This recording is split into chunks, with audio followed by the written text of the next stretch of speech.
3, 2, 1. Shalom jemaat Tuhan.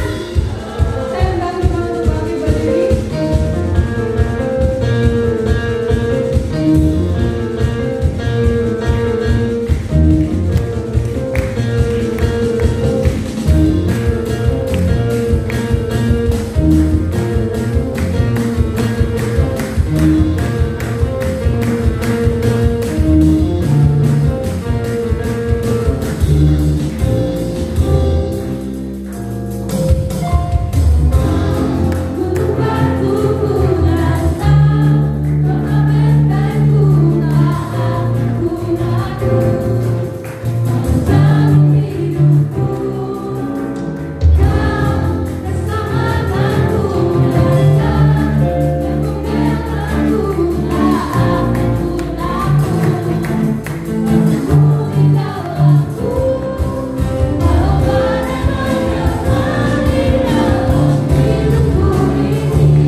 what you said.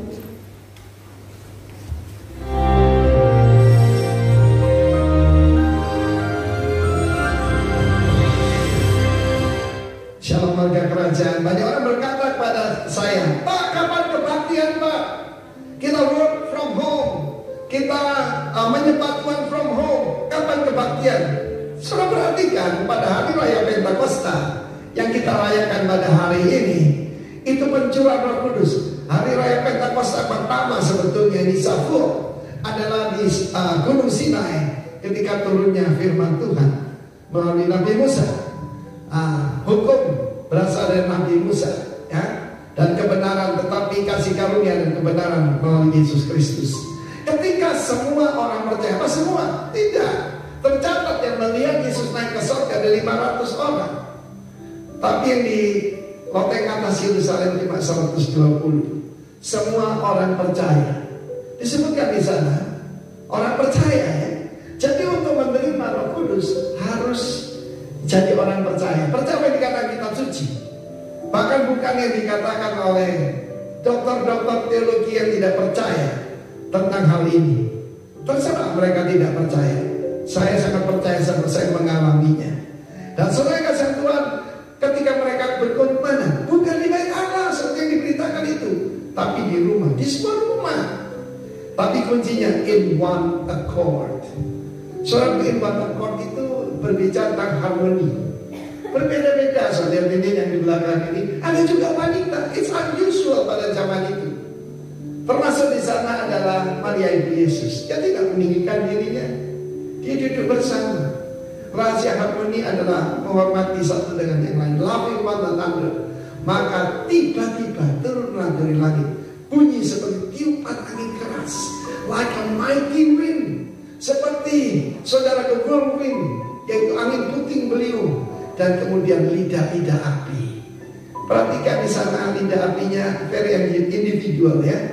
Yang di atas Petrus beda dengan yang ada di atas Andreas, di atas Yohanes, bahkan yang di atas Maria, saudara. Apa message yang kita belajar hari ini? Ketika tiba hari Pentakosta, pembaptis dalam Roh bukan pendeta, bukan rasul, tetapi Tuhan Yesus sendiri. Dan kemudian mereka berubah menjadi orang yang sangat berbeda. Waktu di Gunung Sinai ada 3.000 orang mati. Tetapi ketika Simon Petrus menyampaikan firman Tuhan dengan urapan yang baru, I shall be anointed with fresh oil, kata King David, ya, maka suatu tanduk akan meninggi seperti tanduk daripada banteng, saudara. Dia begitu berani dan mereka bersaksi. Jangan lupa, pembaptisan dalam Roh Kudus bukan untuk menerima jadi kuasa untuk menyembuhkan ataupun, tetapi lebih dari kuasa untuk menjadi saksi. Saksi situ martis, martus ataupun martir dalam bahasa Latin, siap mati menjadi saksi bagi Tuhan, an eyewitness for Jesus. Saya berdoa sebagai setiap warga kerajaan mengalami ini. Jadi bersatu, saling mengasihi, harmoni dalam keluargamu. You will be anointed at your very home, di rumah Anda sendiri. Tidak harus ada 10 hari di gedung gereja, tidak perlu. Tapi di rumah, di dapur, ya. Mungkin saudaraku sedang baru angkat tangan menyembah Tuhan, tiba-tiba kuasa itu datang. Dan kuasa itu bukan sesuatu, dialah seseorang, Roh Kudus, samudra Roh Kudus. Come Holy Spirit, we need thee more than ever. God bless you, warga kerajaan. Be filled with the Holy Spirit. Amen.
Yesus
Biarlah Tuhan Roh Kudus-Mu terus bergelora di dalam kehidupan kami.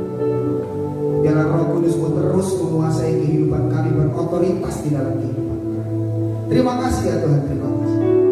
Kalau sebentar Tuhan kami mau dengar-dengaran dengan firman-Mu, berbicaralah Tuhan. Kami semua siap untuk mendengar. Dan biarlah setiap kami yang mendengar boleh menjadi pelaku-pelaku firman-Mu. Terima kasih Tuhan, dalam nama Yesus kami berdoa. Amin.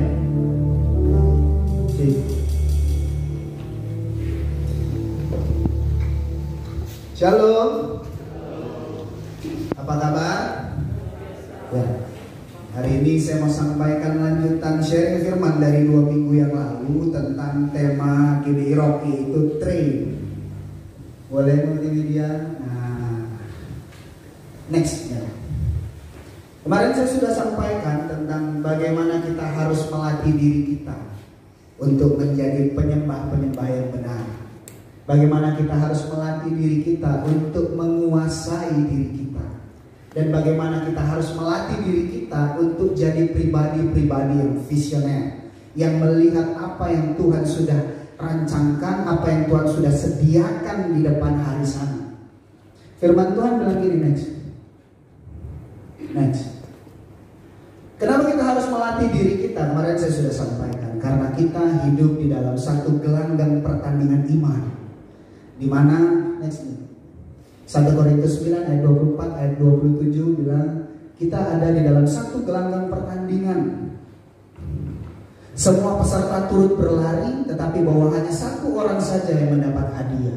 Artinya ada satu hal yang kita tuju di depan sana. Ada satu hadiah yang harus kita kejar.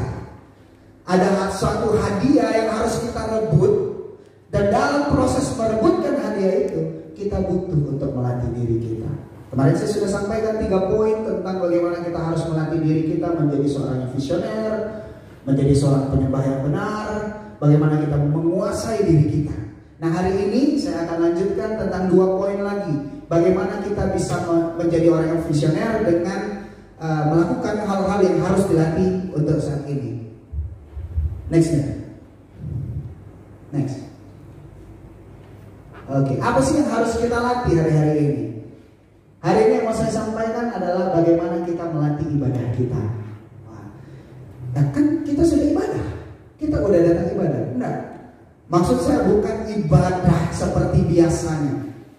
Tapi ibadah yang saya maksudkan adalah bukan tentang kalian harus datang, kita semua harus datang ke dalam satu rumah ibadah. Kita harus datang ke tempat kebaktian seperti yang tadi sudah kita dengar ya dari Pastor Arifin bilang, kapan sih kita akan kebaktian?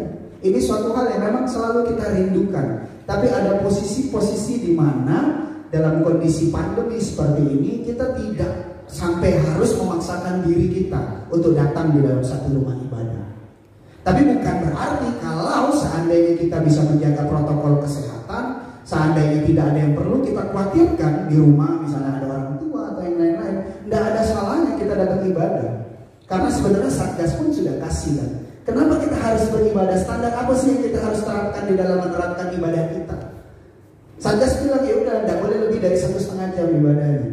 Nah, ibadah kita tidak pernah lebih dari 1,5 jam. Apalagi kayak gereja-gereja tetangga yang gerejanya ibadahnya bisa 2 jam. Tidak, di sini aman. Kita semua ada di tempat yang tepat. Amin. Kita semua beribadah di sini tepat sekali. Tidak ada salahnya. Karena kita tidak akan lebih daripada 1 jam 20 menit. Tidak. Tapi bukan itu yang jadi poin saya tentang ibadah. Next. 1 Timotius 4 ayat 7-8 bilang gini. Tetapi jauhilah tahayul dan dongeng nenek-nenek tua. Latihlah dirimu beribadah. Latihan badani terbatas gunanya. Tetapi ibadah itu berguna dalam segala hal. Karena mengandung janji baik untuk hidup ini maupun untuk hidup yang akan datang. Kita lihat terjemahan New International Version. Dia bilang gini, have nothing to do with godless myth and old wives' tales. Rather, train yourself to be godly. For physical training is of some value, but godliness has value for all things, holding promise for both the present life and the life to come. Kita harus melatih ibadah kita. Sebenarnya ibadah apa sih yang dimaksud di dalam Timotius ini? yang disampaikan Rasul Paulus untuk Timotius, apa sih yang harus dilatih? Toh ibadah kan yang hari-hari ini kita lihat ya cuma sebatas datang ke rumah ibadah, ya cuma sekedar ibarat kata beribadah itu ya cuma melakukan rutinitas gerejawi. Tapi ternyata ibadah yang dimaksud itu dia di dalam bahasa New International Version dia pakai kata godly. Godly itu bicara tentang kesalehan. Tidak cuma sekedar physically datang ke ibadah, physically datang ke rumah ibadah, tapi menjadi orang-orang yang saleh. Next, saya bantu deh. Next. Nah, asal kata dari beribadah itu dia pakai dalam bahasa Ibrani pakai kata Yosedia yang artinya beribadah atau menjadi orang saleh. Kalau dalam bahasa Yunani dia pakai Yosebache. Artinya sama, cuma beda bahasa Ibrani dan Yunani. Karena perjanjian lama pakai bahasa Ibrani, perjanjian baru pakai bahasa Yunani. Nah, Yosebache itu terdiri dari, ada akar kata dari Yosebache, terdiri dari kata yo, yang artinya baik atau melakukan yang baik atau menolong orang lain. Dan kata sebomai yang artinya takut akan Allah.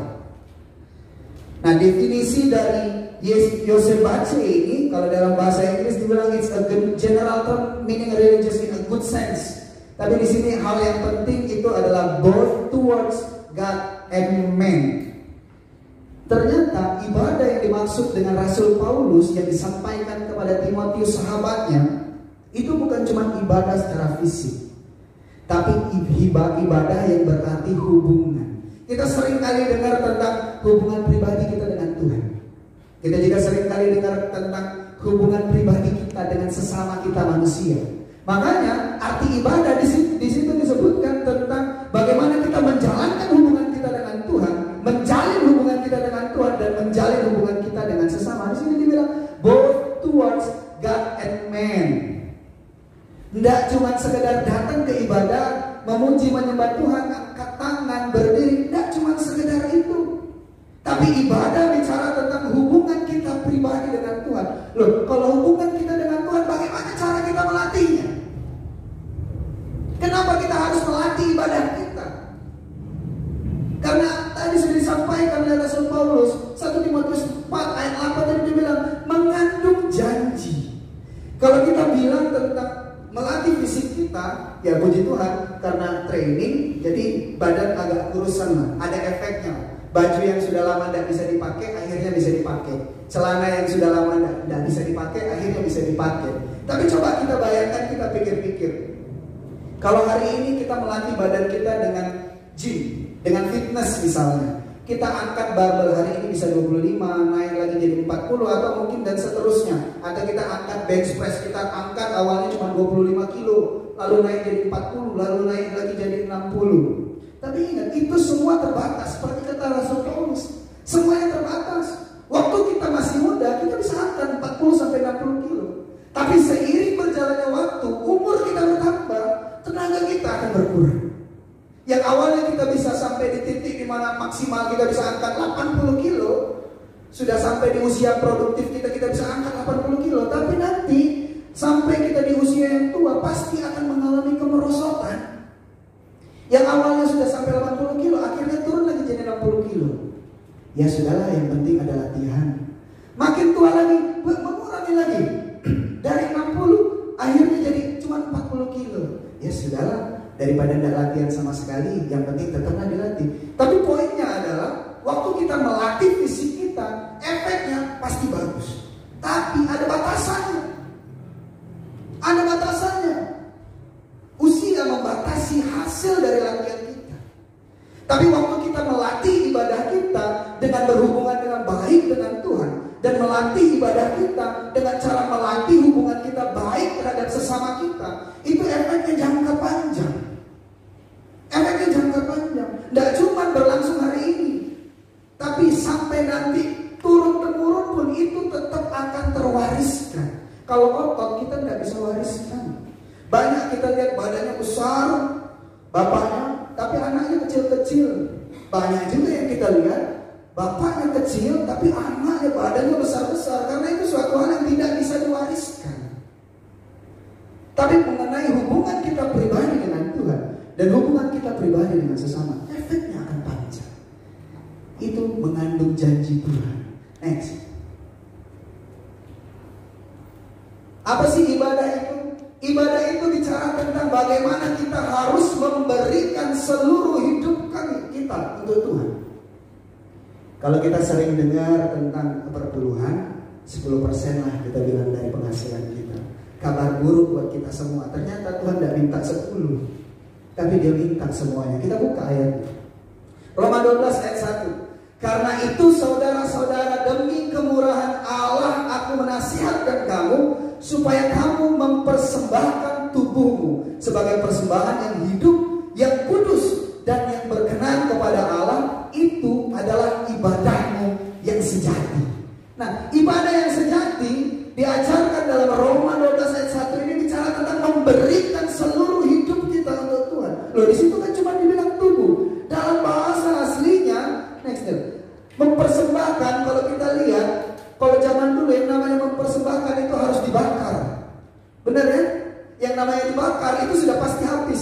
Kita bawa kambing dibakar, tidak ada sisanya. Tinggal abu lah sisanya. Berarti tidak ada sama sekali.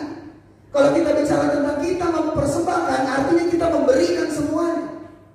Kata tubuh di situ dia menggunakan kata bahasa Yunani humone, yang artinya seluruh kepunyaanmu. Kalau dalam konkordansinya di situ ditulis tuh minyakmu, pelayananmu, dapurmu, semuanya. Jadi ibadah yang sejati itu adalah memberikan seluruh hidup kita untuk Tuhan. Loh, kok kayak gitu? Kan wajar. Karena kita ini orang-orang yang ditebus. Kita ini hamba. Seringkali yang kita ingat cuma Dia itu adalah Tuhan. Tapi tanpa kita sadari kita melupakan bahwa Dia adalah Tuhan. Yesus adalah Tuhan kita. He is our master. He is our Lord. Bukan cuma He is our God, tapi Dia adalah Lord dan our master. Kata hamba kalau dalam bahasa Yunani dia pakai kata doulos atau doulai, yang artinya to be a slave, menjadi budak. Kita adalah orang-orang yang ditebus oleh darah Kristus.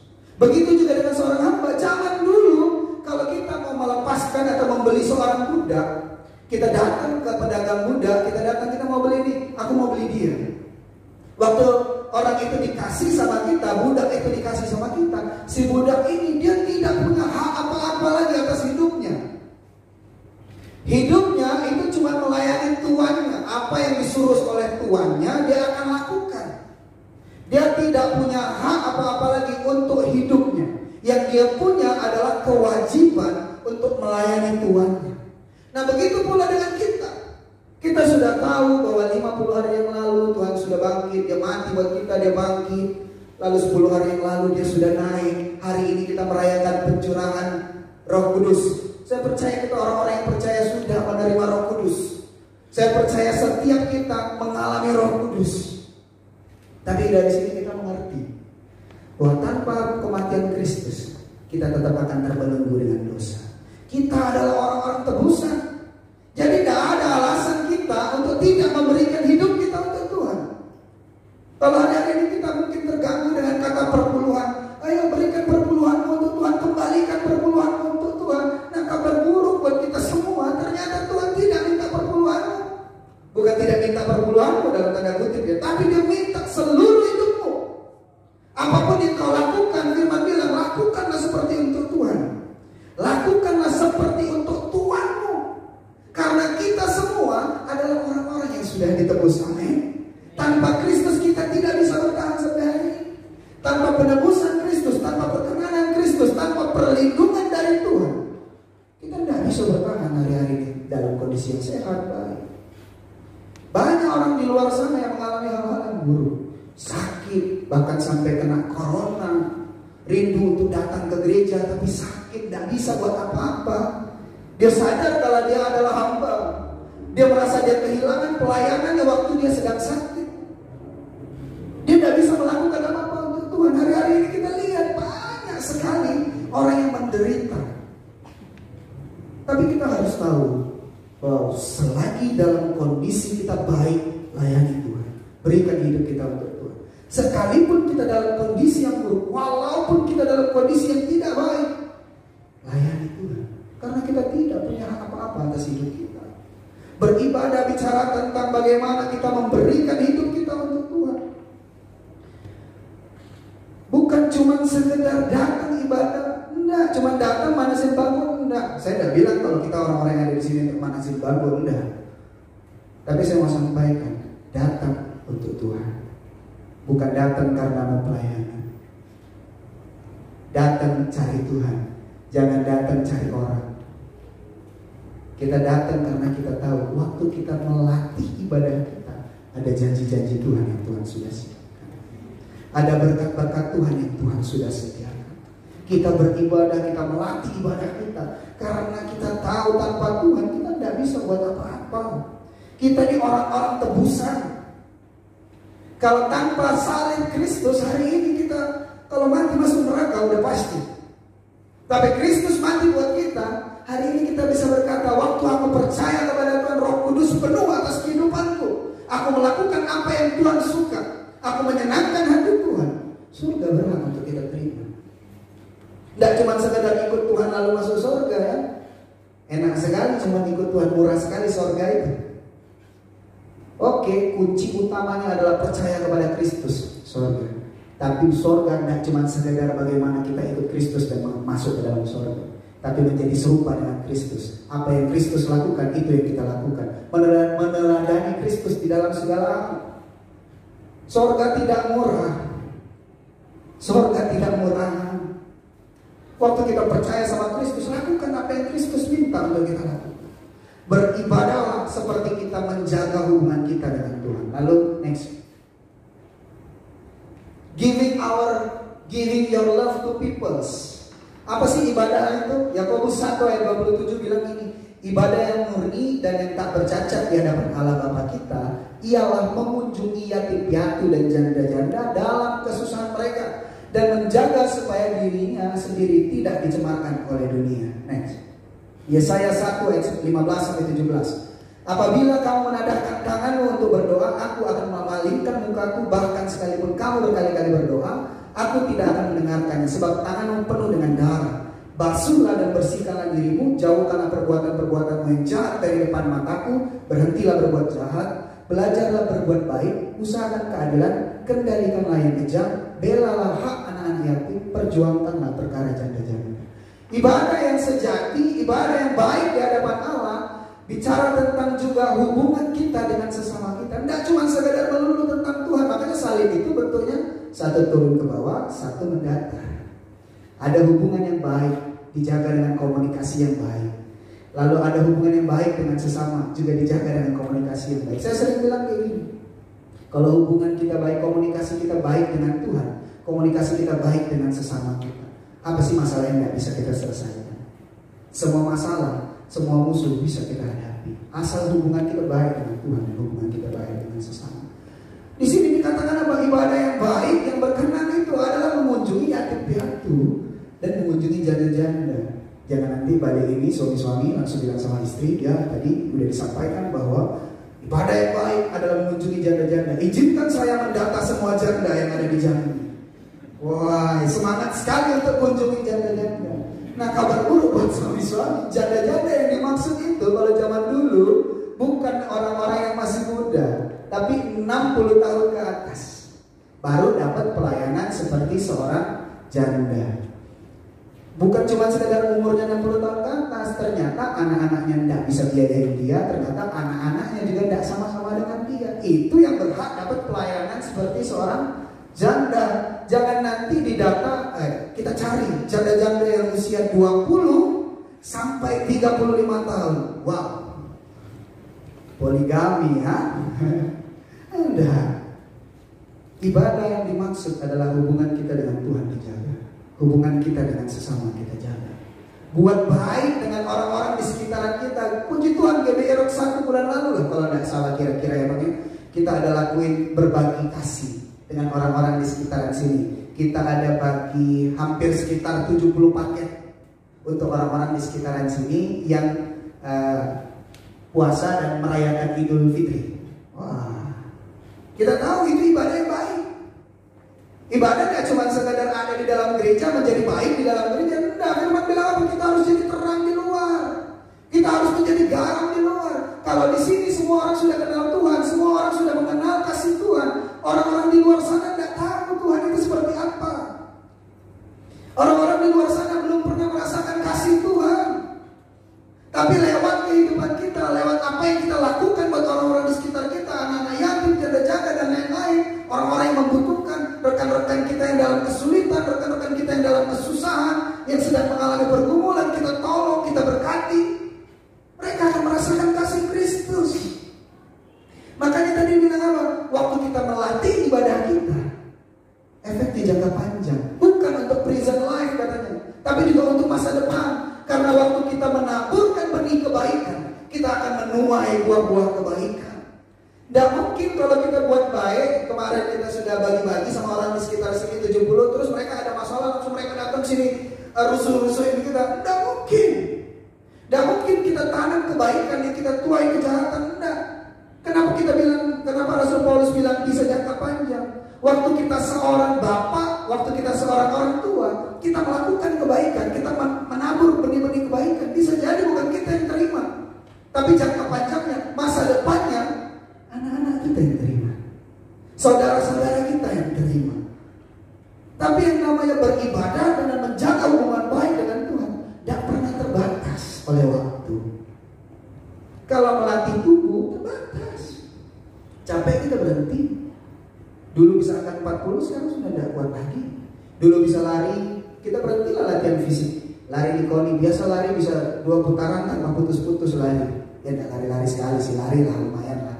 2 kali tidak putus-putus. Begitu kita berhenti berlatih, 1 pun udah capek sekali.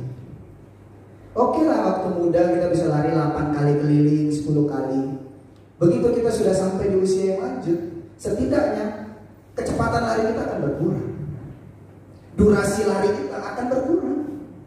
Tapi waktu kita menjaga hubungan kita baik dengan Tuhan, baik dengan sesama, tidak terbatas oleh waktu. Apa yang kita lakukan adalah investasi. Investasi jangka pendek, investasi jangka panjang. Kita tabur kebaikan, kita pasti akan tuai kebaikan. Entah itu anak-anak kita yang tuai, atau orang-orang di sekitar kita yang akan tuai. Rasul Paulus mengajarkan itu. Yosef Baci itu bicara tentang hubungan dengan Tuhan, hubungan dengan sesama. Itu yang harus kita latih. Kadang-kadang kita ini jadi orang asik mikirin diri kita sendiri. Ya, aku pun makanan aku tinggal 1 piring ini. Kayak mana aku mau bagi sama mereka? Ya udah bagilah 2. Kau makan, aku makan setengah-setengah. Yang penting cukuplah, kenyanglah, bisalah dicukup-cukupkan. Kita cuma asik mikirin diri kita sendiri hari ini. Ayo kita coba lihat di luar sana, banyak sekali orang-orang yang kesulitan. Kita baru lihat keluarga kita susah, baru lihat orang-orang lagi dalam kondisi tidak baik. Begitu datang, pikiran kita udah bilang, ini pasti mau pinjam duit. Bukan cuma tidak mau minjemin, sudah langsung dihakimi dan berbohong. Oh sorry, aku lagi mau butuh ini, aku lagi mau butuh itu, anak aku lagi butuh ini. Oh aku harus bayar biaya perobatan dan lain-lain. Udah tidak mau nolong, bohong pula kan. Dosanya berkali-kali lipat. Ngeri, mikirin diri sendiri. Ini kondisi kita di akhir zaman. Yang kedua, apa sih yang harus kita latih? Kita harus melatih diri kita untuk mendengar suara Tuhan, peka dengan suara Tuhan. Nextnya, Yohanes 10 ayat 1-6. Aku berkata kepadamu, sesungguhnya siapa yang masuk ke dalam kandang domba dengan tidak melalui pintu, tetapi dengan memanjat tembok, ia adalah seorang pencuri dan seorang perampok. Tetapi siapa yang masuk melalui pintu, ia adalah gembala domba. Untuk dia, penjaga membuka pintu dan domba-domba mendengarkan suaranya. Domba-domba mendengarkan suaranya, perhatikan baik ya. Dan ia memanggil domba-dombanya masing-masing menurut namanya dan menuntutnya keluar. Jadi domba-domba dipanggil dan mendengar suaranya. Bukan cuma dipanggil dan mendengar suaranya, tapi dipanggil dengan nama-nama. Tuhan mengajarkan bahwa dia adalah gembala yang baik. Dia mengenal kita, dia panggil kita dengan nama kita. Hai adik, Hai Agus, hai Ronald. Dia kenal kita. Tapi dalam hal mendengar, itu bicara tentang komunikasi tingkat tinggi. Banyak dari kita yang tahu bahwa yang namanya komunikasi itu cuma sekedar ngomong. Tapi yang sulit itu adalah mendengar. Siapa sih yang hari ini pagi-pagi tidak bilang sama Tuhan, tolong aku, berkati aku, dan lain-lain. Tapi kita lupa kalau Tuhan juga mau bicara sama kita dan kita harus mendengar suara Tuhan. Next. Akulah gembala yang baik, kata Yesus. Nah, aku mengenal domba-dombaku dan domba-dombaku mengenal aku, sama seperti Bapa mengenal aku dan aku mengenal Bapa. Next. Nah, kita sering berpikir, ngapain kita harus dengar suara Tuhan? Toh itu kan tugasnya pendeta. Oh itu kan tugas hamba Tuhan. Itu kan tugas imam-imam, nabi-nabi untuk pewahyuan mereka. Kita tidak perlulah dengar suara Tuhan. Tapi hari ini kita memperingati pencurahan Roh Kudus. Di sini dibilang di Kisah 2:17-18 akan terjadi pada hari-hari terakhir. Demikianlah firman Allah bahwa aku mencurahkan Rohku ke atas semua manusia. Maka anak-anakku laki-laki dan perempuan akan bernubuat, dan taruna-taruna akan mendapat penglihatan, dan orang-orang yang tua akan mendapat mimpi. Juga ke atas hamba-hambaku lelaki, perempuan akan kucurahkan Rohku pada hari-hari itu, dan mereka akan bernubuat. Mendengar suara Tuhan itu tidak mesti orang-orang tertentu. Saya dan saudara harus bisa mendengar suara Tuhan. Kalau tidak mampu mendengar suara Tuhan, itu baru gawat. Ya tidak mesti semuanya harus mendengar suaranya langsung ya. Kayak kita tahu cerita tentang Imam Eli dengan Nabi Samuel waktu masih kecil. Waktu Tuhan panggil Samuel bangun. Dia pikir Imam Eli yang panggil. Ternyata Imam Eli tidak ada panggil. Dia tidur lagi, Tuhan panggil lagi, Samuel. Bangun lagi si Samuel. Dia cari lagi Imam Eli. Kenapa kau panggil? Imam Eli bilang, enggak, aku udah panggil. Yang kedua kali itu Imam Eli bilang, kalau nanti kau dengar lagi ada suara lagi, kau jawab, ya Tuhan ini aku. Kira-kira seperti itu ya. Ya kan? Nah, kita tidak perlu harus dengar suara Tuhan dengan langsung dari diri kita. Kita bisa mendengar suara Tuhan dan Tuhan bisa pakai orang-orang di sekitar kita untuk ingatin kita. Tuhan bisa pakai hamba-hamba Tuhan yang ada di sekeliling kita untuk menegur, menguatkan kita. Dan itu adalah suara Tuhan. Dan mesti kita harus benar-benar dengar. Oh iya nih, Tuhan bilang aku harus ke kiri. Oke. Tuhan bilang harus putar ke kiri. Tidak harus seperti itu. Bisa juga kita mendengar suara Tuhan atau pembacaan Alkitab. Kalau kita mau dengar suara Tuhan, mau tahu isi hati Tuhan, yang sering-seringlah baca Alkitab. Tuhan akan menyampaikan isi hatinya lewat pembacaan firman-Mu. Kita harus melatih diri kita. Nah kita lihat, ada saudara kita di sini, namanya Dedi Leo. Tadi kita sudah bilang harus melatih ibadah. Dia seorang tunarungu. Mungkin sekarang dia tidak dengar. Dia tidak dengar sama sekali. Tapi dia tetap memaksa diri dia untuk datang ibadah. Mendengar itu sulit loh. Orang yang tidak bisa mendengar, otomatis dia tidak akan bisa ngomong. Tapi orang yang bisa ngomong, gimana? Susah kan? Banyak orang bisa ngomong, tapi tidak mau mendengar. Tapi kunci dari komunikasi itu adalah mendengar. Waktu kita mampu mendengar suara Tuhan, kita tahu apa yang harus kita lakuin. Kenapa sih kita harus kenapa kita harus bahas kambing dan domba? Apa sih bedanya kambing dan domba? Ayo kita lihat videonya nih, tolong puterin. Kita lihat video ini sebentar. Sedangkan kambing jantan dan betina mempunyai tanduk yang menghadap ke atas. Kambing punya janggut, domba tidak.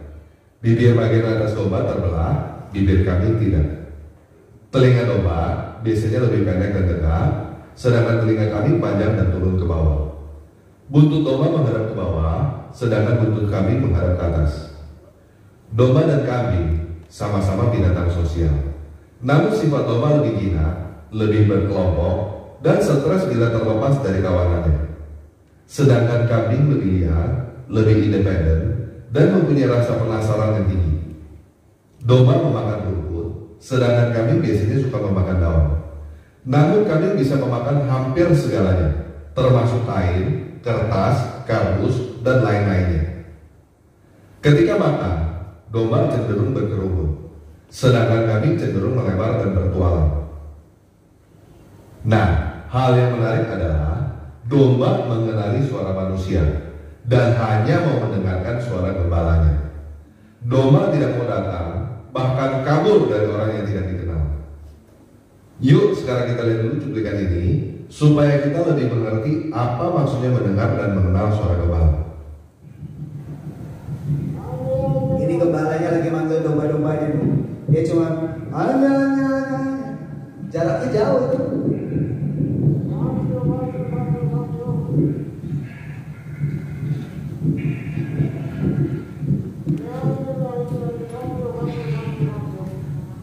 Seekor domba dia mendengar suara, dia mengenal suara, dan cuma suara gembalanya yang dia cuma mau dengar. Coba perhatiin baik-baik. Ini domba-domba semua yang datang. Tidak ada pengeras suara, tapi mereka mengenal suara domba. Datang semua.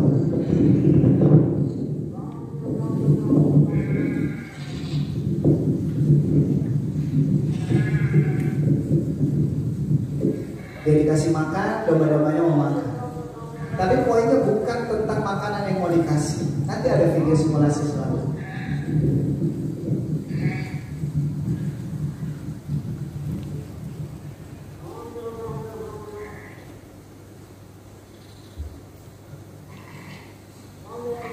Datang, bahkan yang jauh pun langsung datang mendekat.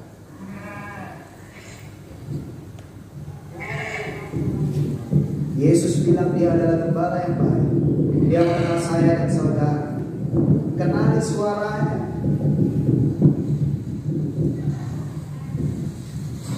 Kasih makan. Kalau kambing dia semuanya mau makan, walaupun bukan dari gembalanya. Yang penting makanan lah disikat. Dan makanan pun dimakan oleh kambing. No, if sheep follows the shepherd, Si cewek ini mau ngetes. Domba-domba ini cuma mau dengar suara gembala ini karena makanan atau enggak?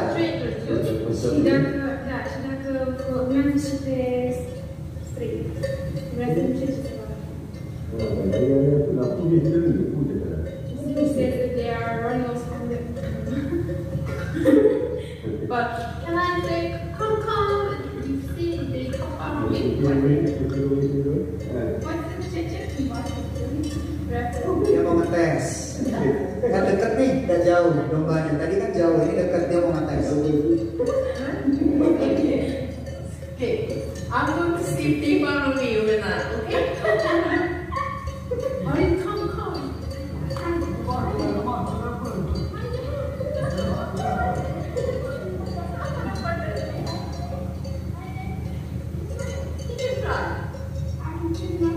Dombanya menjauh. Dia tidak suka dengan orang asing. Dia tidak mau dengar suara orang-orang asing. Dia dengar suara manusia, tapi yang dia mau dengar cuma suara gembalanya. Coba lihat kita, kalau gembalanya yang panggil.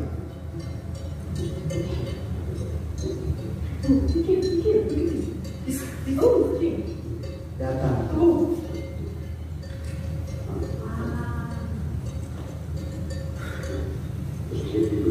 Dia takut karena ada si cewek ini.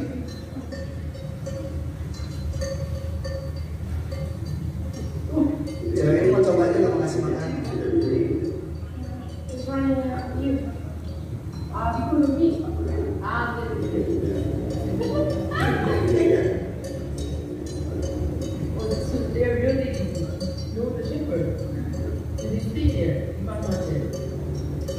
Orang asing menjauh, domba-dombanya mendekat.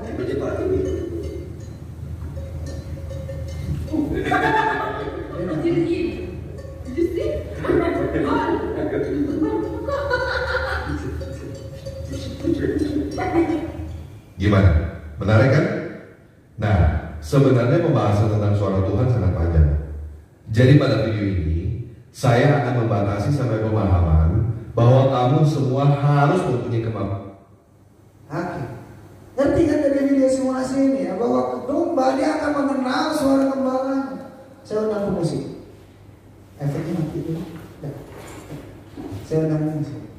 Ngapain kita harus mikirin melatih untuk mendengar suara Tuhan terus diibaratkan dengan kambing dan domba?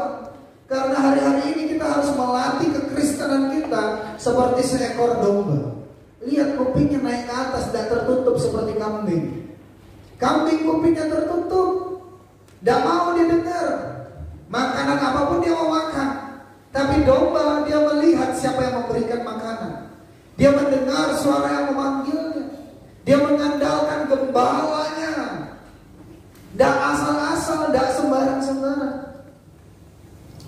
Ayo kita latih diri kita untuk lebih peka mendengar suara Tuhan. Baik itu kita dengar sendiri, baik itu kita lewat pembacaan, baik itu lewat hamba-hamba Tuhan, baik itu lewat orang-orang di sekitar kita. Tidak mesti orang itu jauh lebih dewasa dari kita.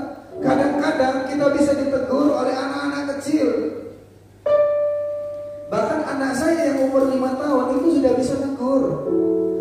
Papi, jangan gigit kuku. Ya walaupun dia juga gigit kuku karena ada papinya, tapi dia tahu hal itu tidak baik. Dia akan tegur, dia akan bilang.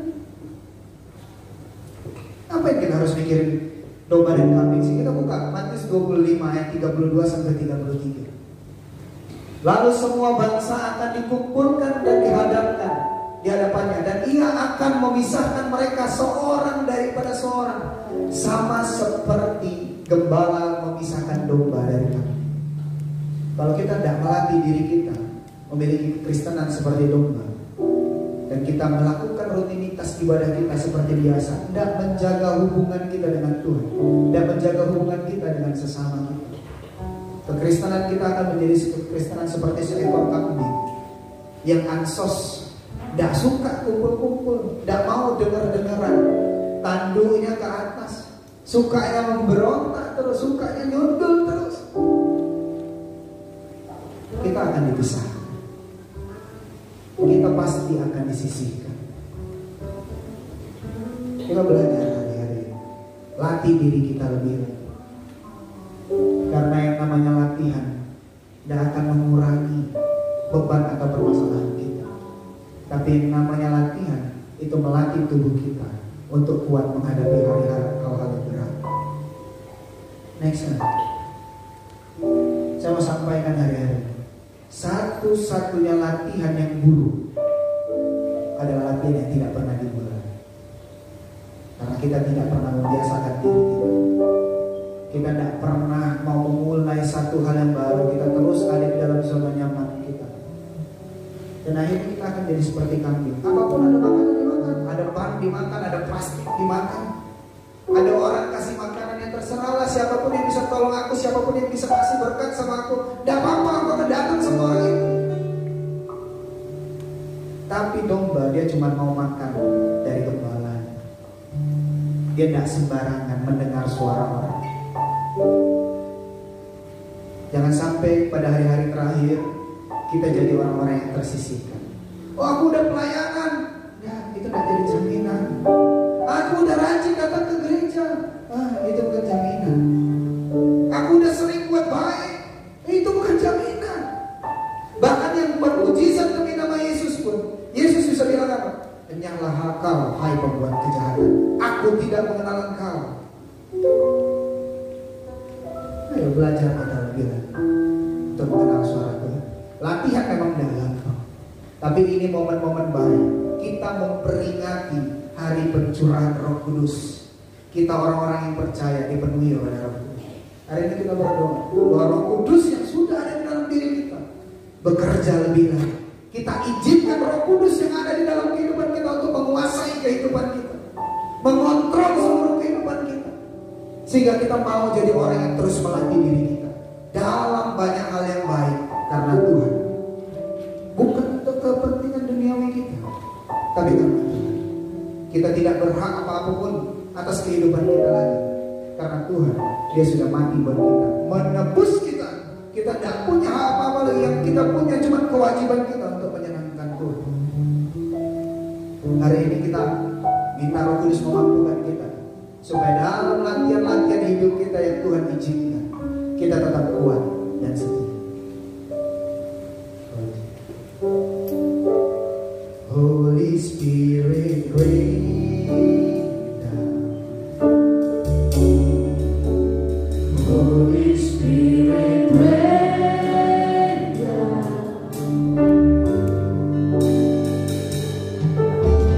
Rain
Apabila Bapak Ibu saudara-saudari yang belum memiliki tempat ibadah yang tetap, kami mengundang untuk bisa bersama-sama beribadah di tempat ini setiap hari Minggu jam 10 pagi.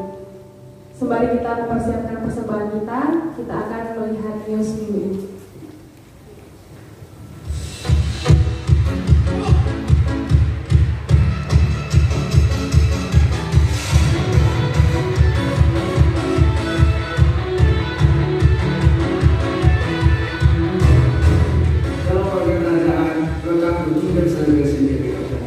Bersama saya Denisa, saya berkisah dengan dulu. Sebentar kita akan mendengarkan info GBI dalam sepekan. Dan lewatkan Kingdom Celebration yang dilaksanakan setiap hari Minggu jam 10 pagi bertempat di Teknologi KC Jogja. Bertemu bersama dalam komunitas. Ayo bergabung dalam Kingdom Messianic atau konser yang diadakan setiap Kamis pada pukul 19.30. Untuk informasi lebih lanjut mengenai Kingdom Messianic dapat menghubungi kontak pesan berikut.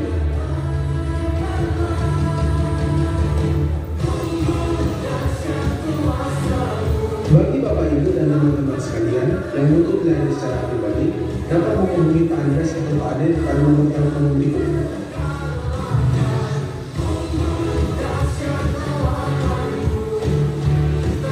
Setiap informasi mengenai kegiatan GBI Jambi dapat diakses melalui WhatsApp ini.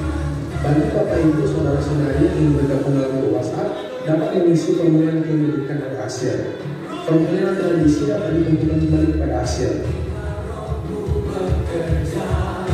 Call Center GBI Jambi kini hadir untuk memenuhi segala keperluan jemaat aplikasi selama 24 jam, mulai dari info dan pendaftaran baptisan air, info dan pendaftaran keanggotaan jemaat, info dan pendaftaran pelayanan khusus, info dan pendaftaran pelayanan darurat, info dan pendaftaran pelayanan penghiburan, info dan pendaftaran pemberkatan rumah atau usaha, serta info pelayanan yang lain.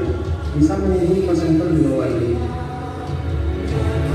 Berikut channel YouTube GBI Jambi, jangan lupa subscribe, share, dan nyalakan lonceng notifikasinya agar tidak ketinggalan video-video menarik lainnya. Dan sekarang update informasi ini berkali-kali. See you all the best. Demikian info sepekan GBI Jambi. Saya Denisa undur diri. Terima kasih. Selamat hari Minggu. Baik, kita ada pengumuman tambahan. Untuk Bapak Ibu saudara-saudari yang berjemaat di GBI Rock mendapatkan promo khusus dari Kopi Kece dengan membeli satu makanan gratis satu minuman. Promo hanya berlaku setiap hari Minggu selama bulan Mei. Makanan minimal 15.000 mendapatkan free minuman apa saja seharga 18.000. Caranya hanya dengan menyebutkan kalau Bapak Ibu saudara-saudari adalah jemaat GBI.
Tuhan cerita kami.